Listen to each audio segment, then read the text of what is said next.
நெல்லை மாநகரில் தாமிரபரணி ஆற்றங்கரையில் கைலாசபுரம் பகுதியில் அருள் தரும் சௌந்தரவல்லி அம்பாள் சமேத அருள்மிகு கைலாசநாதர் திருக்கோவில் அமைந்துள்ளது. பழமையான இத்திருக்கோவிலில் ஆண்டு முழுவதும் திருவிழாக்கள் நடைபெறுகின்றன.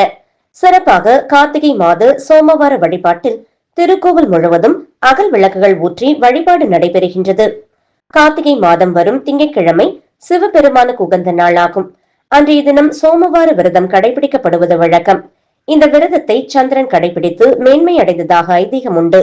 கார்த்திகை மாதம் வரும் திங்கட்கிழமைகளில் விரதமிருந்து வழிபடுவது நன்மை தரும் என்பது நம்பிக்கை. அதன்படி கார்த்திகை கடைசி சோமவாரத்தை முன்னிட்டு நேற்று நெல்லை சந்திப்பு கைலாசபுரம் கைலாசநாதர் சுவாமி திருக்கோவிலில் அதிகாலை நடை திறக்கப்பட்டு காலை சந்தி பூஜைகள் நடைபெற்றதும் சுவாமி கைலாசநாதர் அன்னை சௌந்தரவல்லி அம்பாளுக்கு 1008 சங்காபிஷேகங்கள் நடைபெற்றன. மாலையில் சாயாரட்சி பூஜைகள் முடிவடைந்ததும் திருக்கோவில் முன் மண்டபத்தில் சுவாமி கைலாசநாதர் அன்னை சௌந்தரவல்லி அம்பாளை எழுந்தருள செய்து சிறப்பு அலங்காரம் செய்வித்தனர். அதேபோல் ஸ்படிக லிங்கத்தை பத்ம பீடத்தில் எழுந்தருள செய்து வண்ண பூக்களால் அலங்காரம் செய்வித்தனர். திருக்கோவில் முழுவதும் 1000க்கும் மேற்பட்ட விளக்குகள் பக்தர்களால் ஏற்றப்பட்டது. அதனைத் தொடர்ந்து சுவாமி அம்பாளுக்கு சோடச தீப உபச்சாரணைகள் நடைபெற்றன. இதில் திரளான பக்தர்கள் கலந்து கொண்டு சுவாமி தரிசனம் செய்தனர்.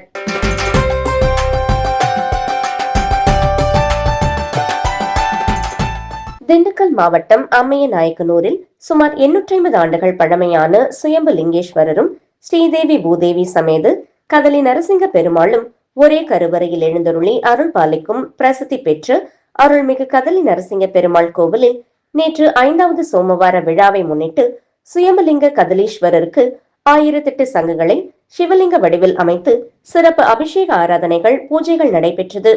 அதனைத் தொடர்ந்து கதலீஸ்வரருக்கு பால், தயிர், சந்தனம், நெய், தேன் உள்ளிட்ட 21 வகையான அபிஷேக ஆராதனைகள் நடைபெற்றது. இதனையடுத்து சிறப்பு அலங்காரத்தில் எழுந்தருளிய சிவபெருமான் பக்தர்களுக்கு அருள் பாலித்தார். இந்த விழாவில் கொடைரோடு, மலைய கவுண்டன்பட்டி, மாவுத்தம்பட்டி, நிலக்கோட்டை, பள்ளப்பட்டி ஆகிய பகுதிகளில் இருந்து ஏராளமான பொதுமக்கள் கலந்து கொண்டனர். விழாவில் கலந்து கொண்ட அனைவருக்கும் அறுசுவை அன்னதானம் வழங்கப்பட்டது. விழா ஏற்பாடுகளை விழா கமிட்டியினர் சிறப்பாக செய்திருந்தனர்.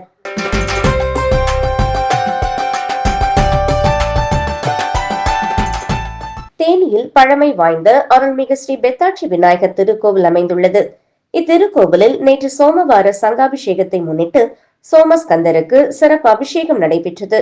முன்னதாக கோவில் வளாகத்தில் 1008 சங்குகளால் மற்றும் வண்ண மலர் மாலைகளாலும் சிவலிங்கத்தில் சங்குகளை வைத்து அலங்கரிக்கப்பட்டு தீபாராதனை காண்பித்தனர்.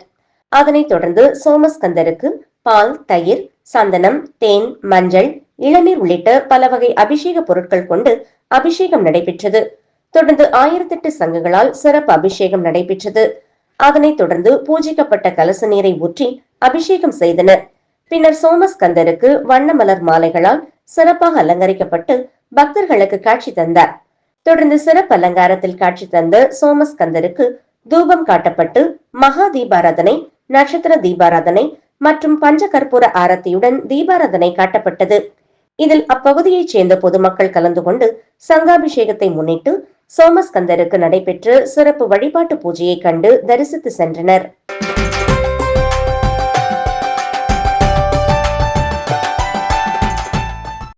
தமிழகத்தில் முருகருக்கு 6 படை வீடு இருப்பது போல கேரளாவில் ஐயப்ப சுவாமிக்கு 6 திருக்கோவில்கள் உள்ளது. அதில் ஒன்றாக அச்சன் கோவிலில் ஸ்ரீ தர்மசாஸ்தா திருக்கோவில் அமைந்துள்ளது. பரசுராமரால் தோற்றுவிக்கப்பட்ட இந்த கோவிலில் வனராஜனாக அமர்ந்த நிலையில் கையில் அமுதமும் கருப்பனின் காந்தமலை வாழும் ஏந்திய திருக்கோலத்தில் ஐயப்பனை தரிசிக்கலாம். இவருக்கு இருபுறமும் பூரணா புஷ்கலை தேவியர் மலர் தூவது போல காட்சி தருகின்றனர். இங்குள்ள ஐயப்பனை கல்யாண சாஸ்தா என்று அழைக்கிறார்கள். இத்திருக்கோவிலின் மார்கழி மண்டல உற்சவம் நாளை காலை கொடியேற்றத்துடன் தொடங்குகிறது. இந்த திருவிழாவிற்காக புனலூர் கிருஷ்ணன் கோவிலில் இருந்து தென்காசி செங்கோட்டை வழியாக அச்சன் கோவிலுக்கு ஆண்டுதோறும் திரு ஆபரண பெட்டி யாத்திரையாக எடுத்து செல்லப்படுகிறது. இந்த ஆபரண பெட்டியில் சுவாமியின் திருமுகம், மார்பு, கைகள், கால்கள், பெரிய அளவில் கோமேதகம் பதிக்கப்பட்ட கிரீடம் என்று இதனை சேர்த்து வைக்கும் போது சுவாமியின் விக்கிரகமாக ஆகிவிடும். தங்க அங்கியும், காசு மாலைகள் மற்றும் தங்க மாலைகள், தங்க பூன் சங்கு, ருத்ராட்ச மாலை இவை எல்லாவற்றுக்கும் மேலாக ஐயப்பனை தன் உடைவாளாக வைத்திருந்ததாக கூறப்படும். நேரத்திற்கு நேரம், இடத்திற்கு இடம் எடை வேறுபடும் காந்தமலை மாபத்தங்கவாள் ஒன்றும் இந்த திரு ஆபரண பெட்டியில் அடங்கும். மார்கழி மண்டல உற்சவம் தொடங்கப்பட உள்ள நிலையில் புனலூரில் உள்ள கிருஷ்ணன் கோவில் கருவூலத்திலிருந்து இன்று காலை பொதுமக்கள் தரிசனத்திற்காக திரு ஆபரணங்கள் வைக்கப்பட்டது. அதனைத் தொடர்ந்து பூஜைகள் செய்யப்பட்டு கிருஷ்ணன் கோவிலில் இருந்து திரு ஆபரண பெட்டி எடுக்கப்பட்டு பிரத்யேகமாக மலர்களால் அலங்காரம் செய்யப்பட்ட திரு ஆபரண வாகனத்தில் ஏற்றப்பட்டது. அங்கிருந்து யானை முன் செல்ல பஞ்சவாத்தியங்கள் முழங்க பக்தர்களுடன் கேரளா, தமிழ்நாடு காவல்துறை, தேவஸ்தான அதிகாரிகள், கோவில் ஆலோசனை குழுவினருடன் புனலூரில் நகர்வலமாக திரு ஆபரண கோஷ யாத்திரை நடைபெற்றது. அங்கிருந்து ஆரியங்காவு, கோட்டவாசல், தமிழ்நாட்டின் செங்கோட்டை வழியாக மதியம் தென்காசி அருள்மிகு காசி விஸ்வநாதர் திருக்கோவில் முன்பு கொண்டு வரப்பட்டது. அங்கு திரு ஆபரண பெட்டிக்கு மேளதாள தாரை தப்பட்டைகள், வெடிகள் முழங்க வரவேற்பு அளிக்கப்பட்டது. இந்நிகழ்ச்சியில் தென்காசி சுற்றுவட்டார மற்றும் தமிழக, கேரளத்தைச் சேர்ந்து ஆயிரக்கணக்கான பக்தர்கள் திரளாக வந்திருந்து திரு ஆபரண பெட்டியை வழிபட்டனர். பின்னர் மேக்கரை வழியாக மாலையில் அச்சன் கோவில் சென்றடையும். இந்நிகழ்வில் திருவிதாங்கூர் தேவசம் திரு ஆபரண ஊர்வல வாரிய உறுப்பினர் ராஜு, தேவசம் போர்டு புனலூர் உதவி ஆணையர் குனோத்குமார், அச்சன் கோவில் நிர்மலானந்தன், ஆரியங்காவு ஜெயக்குமார், திரு ஆபரண பெட்டி வரவேற்பு கமிட்டி தலைவர் ஹரிஹரன் ஆகியோர் கலந்து கொண்டனர்.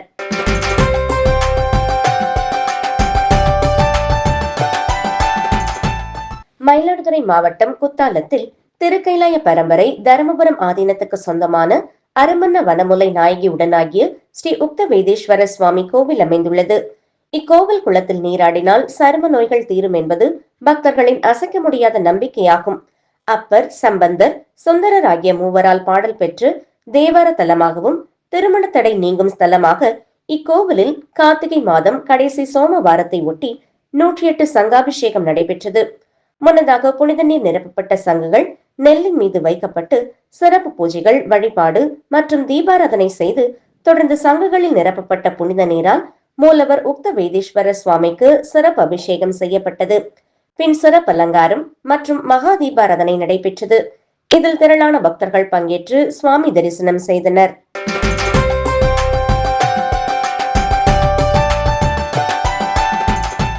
மயிலாடுதுறை மாவட்டம் திருவெண்காடு கிராமத்தில் தேவார பாடல் பெற்று பிரம்ம வித்யாம்பிகை சமேத ஸ்வேதாரண்யேஸ்வர சுவாமி கோவில் அமைந்துள்ளது.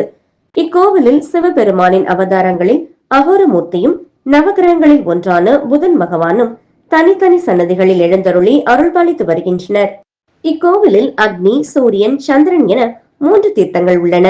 இந்நிலையில் மார்கழி மாத பிறப்பை முன்னிட்டு தீர்த்தக்கரையில் எழுந்தருளிய அஸ்திர தேவருக்கு சிறப்பு அபிஷேக ஆராதனைகள் நடைபெற்றன.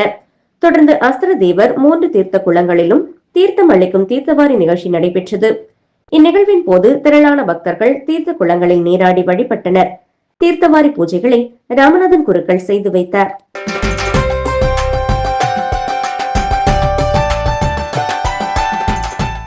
மயிலாடுதுறையில் 500 ஆண்டுகள் பழமை வாய்ந்த தருமபுரம் ஆதீன திருமணம் அமைந்துள்ளது.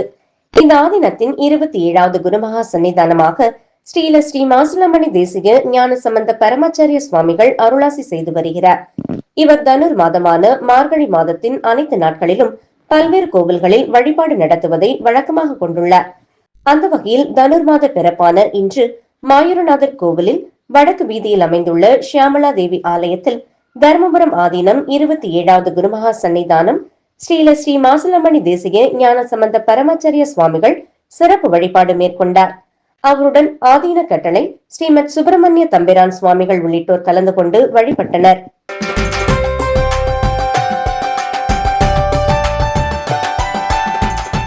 பஞ்சபூத ஸ்தலங்களில் அக்னி ஸ்தலமாகவும் நினைத்தாலே முக்தி அளிக்கும் திருத்தலமாக விளங்கும் திருவண்ணாமலை அண்ணாமலையார் கோவிலில் மார்கழி மாத பிறப்பை ஒட்டி ஆயிரக்கணக்கான பக்தர்கள் நீண்ட வரிசையில் காத்திருந்து சுவாமி தரிசனம் செய்து வருகின்றனர்.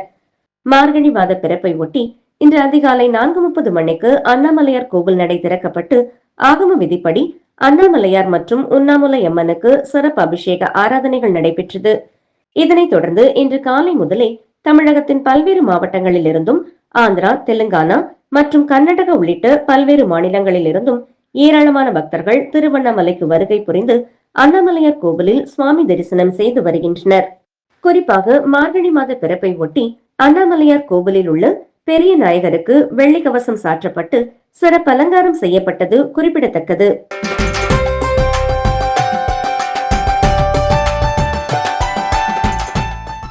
மாவட்டம் புவனகிரி அருகே கீரபாளையம் பகுதியில் உள்ள பழமை வாய்ந்த ஸ்ரீ சோமநாதர் ஆலயத்தில் கார்த்திகை மாதம் 5வது சோமவாரத்தை முன்னிட்டு 108 சங்காபிஷேகம் விமர்சையாக நடைபெற்றது. விழாவின் தொடக்கமாக சிறப்பு யாக வேள்வியில் புனித நீர் கலசம் மற்றும் 108 வெண்சங்கு வைத்து சிறப்பு வழிபாடு நடைபெற்றது. பின்னர் கலசம் புறப்பாடாகி ஆலயத்தை சுற்றி வலம் வந்து மூலவர் சிவலிங்கம் மீது ஊற்றி கலசாபிஷேகம் நடைபெற்றது. தொடர்ந்து சந்தனம், விபூதி, பால், பன்னீர், பஞ்சாமிர்தம் உள்ளிட்ட பல்வேறு நறுமண பொருட்களால் அபிஷேகம் செய்யப்பட்டது. இதனைத் தொடர்ந்து 108 மகா சங்காபிஷேகம் நடைபெற்றது. பின்னர் சுவாமிக்கு சிறப்பு அலங்காரம் செய்யப்பட்டு மகா தீபாராதனை காண்பிக்கப்பட்டது. விழாவில் கீரபாளையம், புவனகிரி பகுதி சுற்றுவட்டாரத்தைச் சேர்ந்த பக்தர்கள் திரளாக கலந்து கொண்டு சுவாமியின் அருளாசி பெற்றனர். தொடர்ந்து பக்தர்களுக்கு பிரசாதம், அன்னதானம் வழங்கப்பட்டது.